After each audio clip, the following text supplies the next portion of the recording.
Sir, patient का oxygen level लगातार गिर रहा है। ऑक्सीजन लगाओ। जल्दी करो। लेकिन ऑक्सीजन से भी कोई असर नहीं हो रहा। वसुधा की जान जैसे हर पल हाथ से निकल रही है। दोस्तों, कहानी ने अब ऐसा मोड़ ले लिया है जिसे देख आप भी दंग रह जाएंगे। अपनी ही बेटी को जहर देकर हनुमंत समझ रहा है कि उसने धर्म निभाया है। उसे लगता है कि देव से प्यार करना पाप है और उस पाप की सजा सिर्फ मौत होनी चाहिए।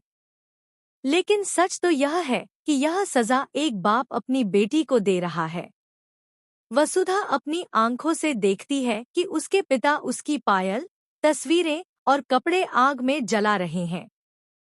उसका दिल टूट जाता है और वह रो रो कर बिलख उठती है, क्योंकि उसे एहसास हो चुका है कि उसके अपने ही पिता उसे मौत की आग में झोंकना चाहते हैं।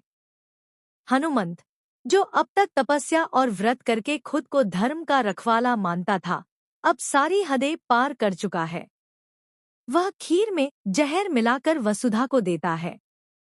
बेगुनाह वसुधा मासूमियत से वह खीर खा लेती है और अचानक से गिर पड़ती है। उसके होंठों से झाग निकलने लगता है। हनुमंत कहता है, ऐसी पापिन को जीने का हक नहीं है। पर उसके आंसू बता रहे हैं कि वह अंदर ही अंदर टूट चुका है। लेकिन दोस्तों, यहाँ देव को सारी सच्चाई का आभास हो जाता है। वह दौड़ता हुआ आता है और वसुधा को बचाने के लिए हनुमंत को धक्का देता है।